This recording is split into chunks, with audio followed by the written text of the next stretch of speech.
and hello world! Sa tulungan ni Angeline Quinto at Vice Ganda, mukhang inspired na talaga ang ating mga housemates para sa kanilang Build a Big Dream concert. At siguradong mas magiging ganado pa sila kapag nalaman nila kung para saan ang concert na yan, kaya't yan ang dapat ninyong abangan. Samantala, kahit ganado nga mga teen housemates para sa kanilang weekly task, ay may namumuo namang tensyon sa pagitan ni Maris at ng mga boys. At kung ano ito, panoorin niyong lahat.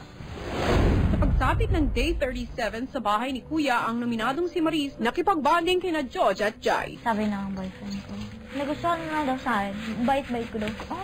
Oh, seryoso, bait mo. Hindi, masayahin. At maaliw ka talaga kung kasama mo si Uy! Ako te, magdi-discover ako te. Tatago na naman ako. Bakit? Kasi habulin na naman ako ng mga managers. Nagpaparinig po. Hindi nga ako nung paparinig baka habulin ko na commercials. Oh no, hindi ako makakatulog. Char lang. Maya-maya naglabas ng saloobin si Roy tungkol kay Maris. Naarte ang kakay Humpty-Dumpty. Hindi. Ay, parang isang pino. Bakit? Bakit ba siya? Ang drama niya. Tapos ang laki, parang na-issue niya sa amin. Ha? Boys. Kasi iniinis niyo siya. Ako?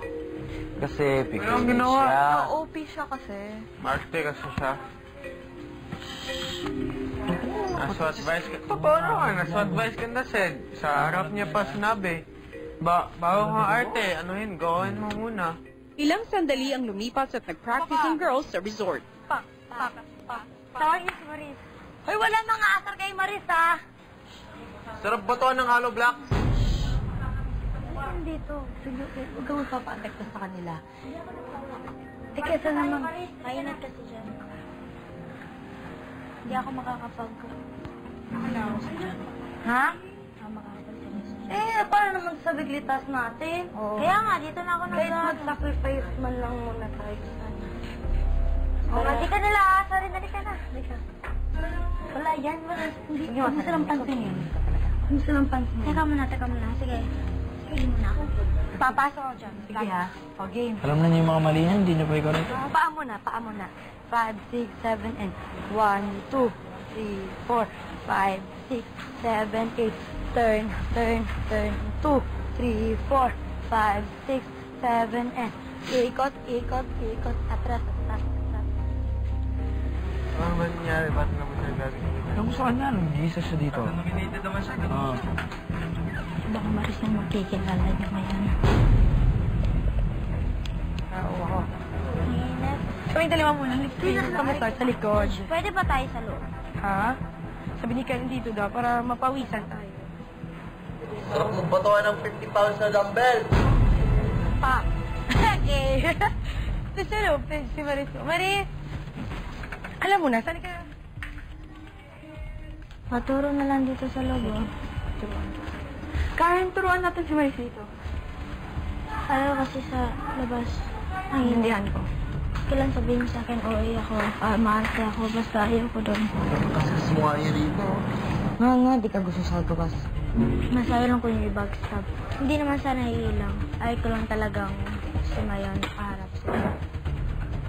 Matapos ang practice, naglabas ng saloobin si Maris sa girls. Kanina, alam ko naman sa isip niyo, ang arte ko. Basta ka na huwag niyo ako i-backstab. Prangka niyo ako. Maris, huwag kang gumanyan.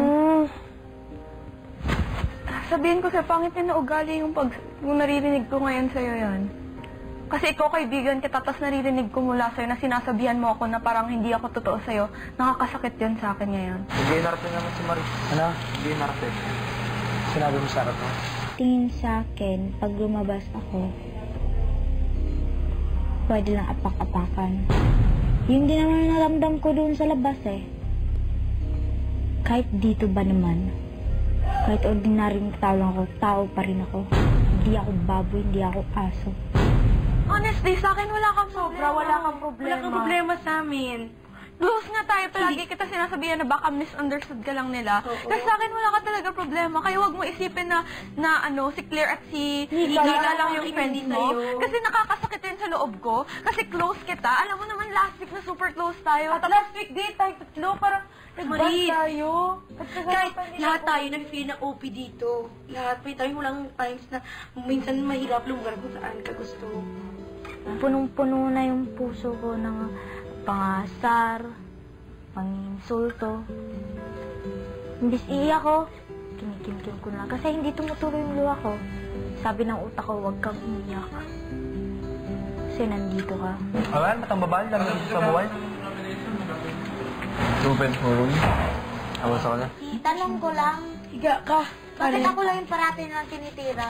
Kasi nga, the more na napipikon ka, the more na gusto ka nilang pikon. I-open mo. Ang girls, pinayuhan si Maris. Parang ang boys kasi, ang nahihirapan silang express ng paglalambing nila. Oo. Kasi, so ganun, hindi nila alam kung paano. Or kung ayaw mo na hindi sila pinapansin, hindi ang gawin mo.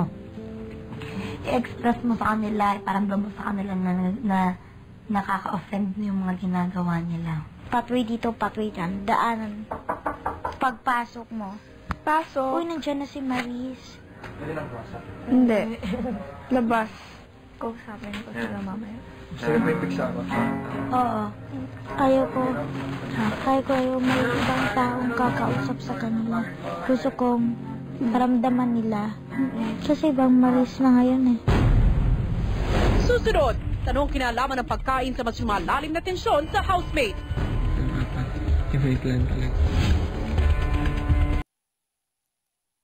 Ano to? Experience? Hindi ka mag-ride?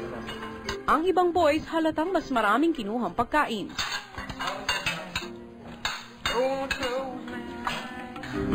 Pwede ba tatlong CD players na? Para iba-iba naman practice na. Matapos ang kainan, nagkausap si Claudette at Alex tungkol kay Kit. Tapos, alam mo ba, di ba like, napansin ko yung sa rice, parang, di ba, nagtanong ako kung pwede pa kumuha. Parang sama ng tingin niya, na bawal. Eh siya nga eh, nagbukas siya basta-basta ng sardines, hindi siya lang nagbumain. Eh, ang weekly budget para sa lahat. Nagkakaroon kasi ng ng mentality na porke sino nagluto, siya yung maraming kakain din dapat. Habang nag-uusap si Alec at Claudette sa kusina naman.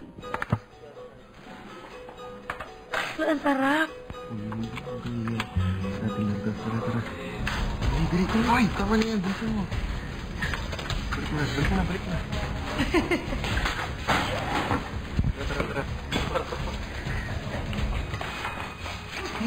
Tapos may tinago sila atang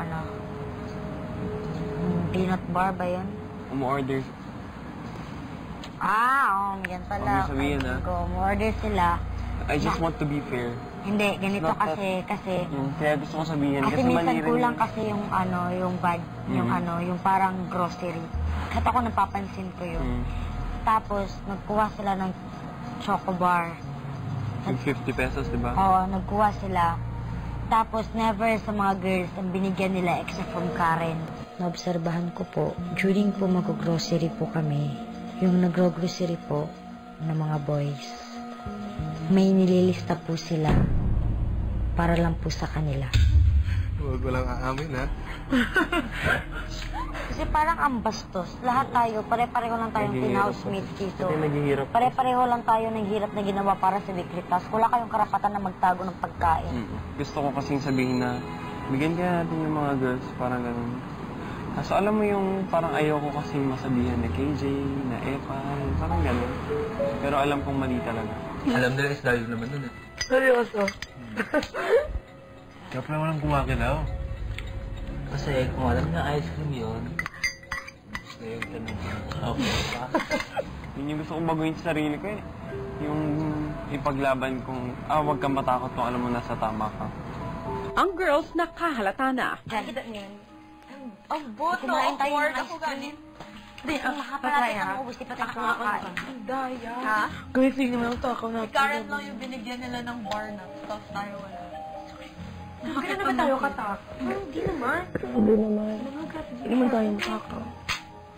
Sakit lang kaya. Feeling ko kailangan natin sa prankahin turn lang. Habang nagpa-practice ang Alpha G, tinanong ni Kuya ang housemates tungkol sa issue ng pagkain. Sa experience ko po, parang tumitingin po muna ako sa plates po ng iba. Tapos kino-compare ko po muna yung kung gaano karami yung kinuha nila sa kukunin ko. Kasi parang nahihiya po kami dun sa mga nagluluto po. I want to...